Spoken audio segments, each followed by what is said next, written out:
Welcome ladies and gentlemen to MTG Foil. Today I'm gonna present you my new modern Kroxa Skelemental deck. It's a Rakdos deck. The meaning of this deck is let your opponent discard a lot of cards thanks to Lightning Skelemental dealing damage, and let your opponent discard 2 cards. With Kroxa Titan of Dead Hunger flashing in and flashing out, let your opponent discard cards and dealing a lot of damage. Thoughtseize and Inquisition of Kozilek, we're gonna remove key cards from your opponent's hand, and with Unearth we're gonna use the Lightning Skelemental and Kroxa ability again and again and again.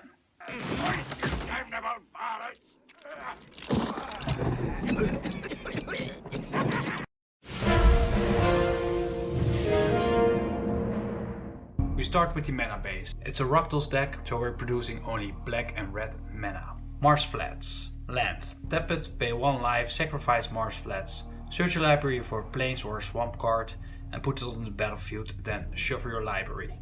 We're running a 4-off. Bloodstained Mire. Land. Tap it, pay 1 life, sacrifice Bloodstained Mire, search your library for a swamp or a mountain card and put it onto the battlefield, then shuffle your library. A 3-off. We're running 7 fetch lands and now we're going to the shock lands. 3 shock lands. Blood Crypt. It's a swamp and a mountain. You can tap it for 1 black or 1 red mountain. As Blood Crypt enters the battlefield, you may pay 2 life. If you don't, it enters the battlefield tapped. A 3-off. Just 3 shock lands. Now we've got the fast lands. Blackleaf Cliffs enter the battlefield tapped unless you control 2 or fewer other lands. Tap it 1 black or 1 red mana to your mana pool. A 3-off. Now we come to the utility lands. Castle Embereth.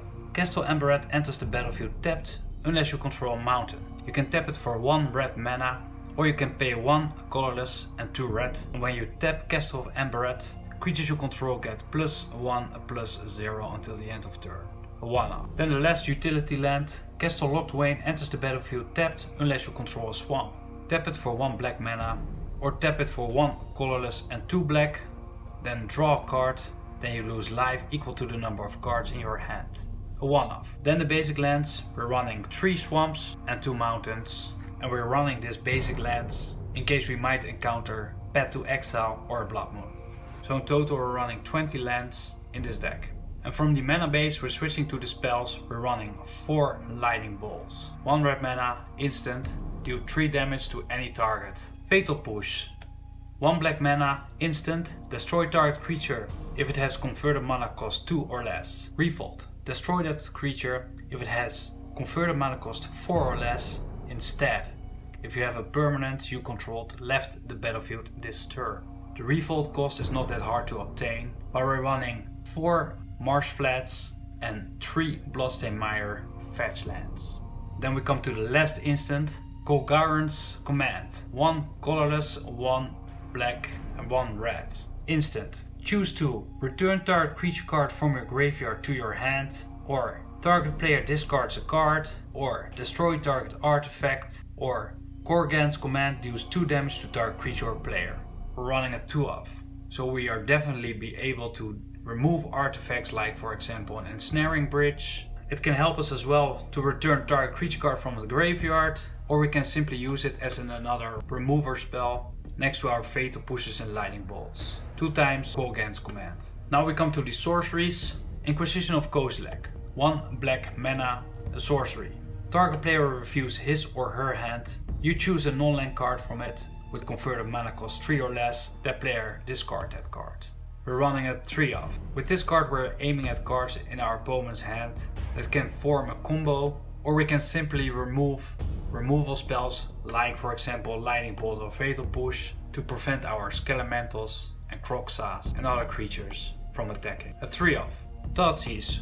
1 black, a sorcery. Target player reviews his or her hand. You choose a non-land card from it. That player discard that card. You lose 2 lives. We're running a 4-off. As well, with this card we're aiming for combat pieces and removal spells, or anything that can prevent us completing our goals. I want to advise you guys, when you play an Inquisition of Kozilek or a Thoughtseize, to always write down the cards that your opponent have in their hand, so you always can think ahead what your opponent is capable of. Unearth. 1 black, sorcery. Return target creature card with converted mana cost 3 or less from your graveyard to the battlefield. If you don't want to use this ability, it has cycling. Pay 2 colorless, discard this card and draw a card, and we're running a 4-off. This card is a key card in our deck because with this card we are able to recast a Lightning Skelemental or a Kroxa and a Seasoned Pyromancer to refill our hand. A 4-off. Sideboard. 1 black, 1 red, sorcery. Destroy target creature or planeswalker. Another removal spell, 1-off. Ransack the lab. 1 red, 1 colorless, sorcery.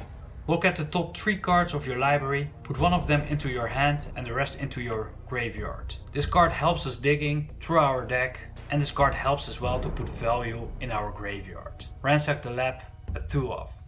This were the instants and sorceries. Now we come to our creature cards. Dreadhorde Arcanist. 1 red, 1 colorless. Creature zombie wizard. Trample.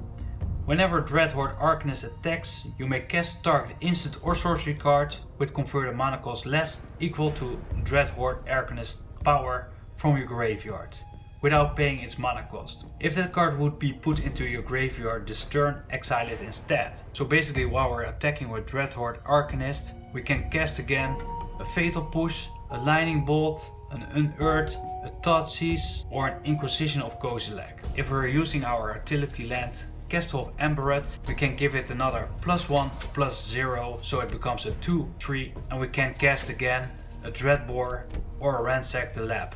We're running a 3-off in this deck. Kroxa, Titan of Dead Hunger. 1 black and 1 red. Legendary creature, Elder Giant. When Kroxa enters the battlefield, sacrifice it unless it escaped. Whenever Kroxa enters the battlefield or attacks, each opponent discard a card, then each opponent who didn't discard a non-land card this way loses 3 life. It has escape. 2 black, 2 red, exile 5 other cards from your graveyard and you may cast this card from your graveyard for its escape cost. This card helps as well to keep your opponent's hand small at the early stages of the game. Plus when the game gets mid-range, we can cast it again with its escape cost and it stays onto the battlefield as a 6/6 creature. Plus whenever it attacks, your opponent is forced to discard a card again, and if it isn't a non-land card, it loses another 3 lives anyway. And we're running a 2-off. Lightning Skelemental. 1 black, 2 red, creature elemental skeleton. It has trample and it has haste. Whenever Lightning Skelemental deals combat damage to a player, that player discards 2 cards. At the beginning of your end step, sacrifice Lightning Skelemental. It's a 6/1. This can hit your opponent very hard. It doesn't only get damage, it forces your opponent to discard cards as well. It's easy to recast from your graveyard thanks to the card Unearthed. So we're running definitely a 4-off. Seasoned Pyromancer. 1 colorless, 2 red. Creature human shaman. When Seasoned Pyromancer enters the battlefield, it discards 2 cards. For each non-land card discarded this way, create a 1/1 red elemental creature token. 3 colorless, 2 red, exile Seasoned Pyromancer from your graveyard, create 2 1/1 red elemental creature tokens. This card will provide us card draw plus jump blockers when we're exiling it from our graveyard. Another great card to recast from your graveyard with Unearthed to provide yourself with 2 new cards. We're running a 4-off. Then the last creature in this deck, Rotting Regisaur. 2 colorless, 1 black. Creature zombie dinosaur. At the beginning of your upkeep, discard a card. It's a 7/6 and we're running a 2-off. This is a great card to discard or simply to cast it at turn 3 and start swinging at turn 4. Plus Rotting Regisaur can help us to put value in our graveyard at our upkeep. A 2-off. Now the last card in our deck, it's the Liliana of the Veil. 1 colorless, 2 black, Planeswalker Liliana. +1, each player discards a card. -2, target player sacrifices a creature. Or -6, separate all permanents target player controls into 2 piles.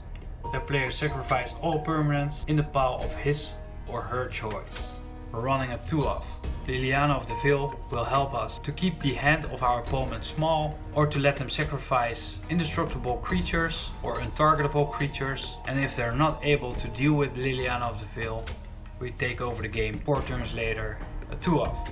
So this is the Rakdos Kroxa Skelemental deck. It definitely requires any knowledge of the current modern meta, because using cards like Thoughtseize and Inquisition of Kozilek, it's very important to know what kind of deck your opponent is running, so you don't make the mistake by letting them remove the wrong cards from their hands. Or piloting this deck properly requires a lot of practice. Although Kroxa's Skelemental deck looks a little bit janky, it's a very powerful deck if you're up to date in the current modern meta and you know which cards to aim.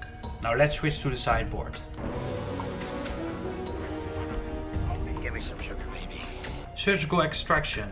You can pay it with 2 lives or 1 black mana. Choose target card in the graveyard other than a basic land card. Search its owner's graveyard, hand and library for any number of cards with the same name as that card and exile them. Then that player shuffle his or her library. We're running a 2-of. This card can help us after removing a combo piece from our opponent's hand with, for example, Kozilek or an Inquisition, to remove them entirely from their deck, so keeping them away from comboing off. A very powerful card against a lot of decks. This card can help us as well removing cards from the graveyard, which are able to return to the battlefield. Now the sorceries. Collective Brutality. 1 colorless, 1 black. Sorcery. Escalate. Discard a card. Pay this cost for each mode chosen beyond the first. Choose one of more. Obviously, if you want to choose more, we need to discard cards. Choose one or more. Target opponent to review his or her hand. You choose an instant or sorcery card from it, that player discard that card. Or target creature get -2/-2 until the end of turn. Or target opponent loses 2 life and you gain 2 life. This card provides us another removal spell, life gain and a discard spell. This card is great for creature decks and burn decks. A 3-of. Now we come to the creatures. Fulminator Mage. 1 colorless, 1 red or black, 1 red or black. Creature Elemental Shaman. Sacrifice Fulminator Mage, destroy target non-basic land. It's a 2/2. We're running a 3-of. This card is great versus any deck using a lot of non-basic lands, including Tron, Titan Shift, Amulet Titan, any multiple color decks that running a lot of non-basic lands. Great about Fulminator Mage is that it costs only 3 mana, so we can use his ability over and over and over again thanks to Unearth. A 3-of. Plague Engineer. 2 colorless, 1 black. Creature Carrier. It has Death Touch. As Plague Engineers enter the battlefield, choose a creature type. Creatures of the chosen type your opponent controls get -1/-1. Great vs elves, goblins, merfolk. Basically a good card vs any tribal modern deck. We're running a 2-of. Kalita's Traitor of Gad. 2 colorless, 2 black, legendary creature Vampire Warrior. It has lifelink. If a non-token creature an opponent controls would die, instead exile that card and put a 2/2 black zombie creature token onto the battlefield. 2 colorless, 1 black, sacrifice another vampire or zombie, put 2 +1/+1 counters on Kalita's Traitor of Gad. It's a 3/4. Overall, very strong card vs creature decks and decks that have creatures that are able to come back from the graveyard because they go into exile. We're running a 1-of. Engineered Explosive X. An artifact. Sunburst. This enters the battlefield with a charge counter on it for each color of mana spent to cast it. In our deck we're able to only cast it with 2 colors, so we're only able to put 2 charge counters on Engineering Explosive with our deck. Pay 2 colorless, sacrifice Engineering Explosives, destroy each non-land permanent with converted mana cost equal to the number of charge counters on Engineering Explosives. This is a great card versus humans, Dead Shadow, Merfolk, basically any deck that's running a lot of 1 and 2 mana cost permanents. Plus it can help us remove Grave Hate, for example Tormod's Grips, Gravedigger's Cages, Rest in Peace, Engineer Explosive, 1-of. Now we come to the Planeswalkers. Ashok Dream Render. 1 colorless, 1 blue or 1 red, 1 blue or 1 black, 1 blue or 1 black, legendary Planeswalker Ashok. Spells and abilities your opponent controls can cause their controllers to search their library.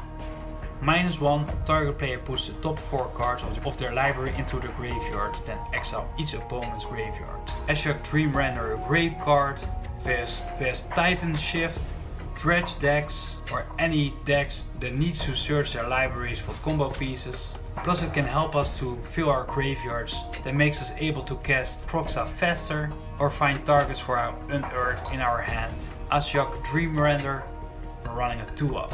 Then the last card, Liliana the Last Hope, 1 colorless, 2 black, Planeswalker, +1, up to 1 target creature get -2, -1 until the end of turn.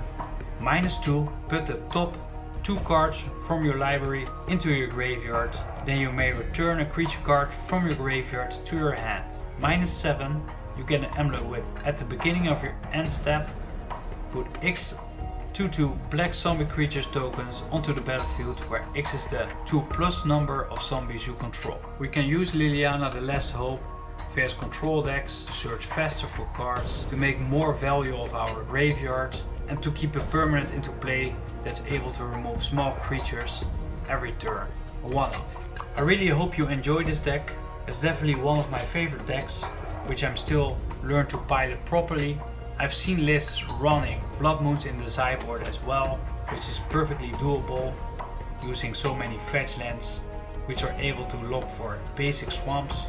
I think it's a very fun deck to pilot, and yet again, if you pilot this deck correctly, it's a very powerful deck. This list has won a lot of small tournaments already, went several times a 5-0 on Magic the Gathering Online. I will put a link in the video description where you can see this deck in action. If you like this video, please leave a like, and you will definitely help me out by subscribing to my channel. Thank you for watching, and I'll see you in the next deck tech video.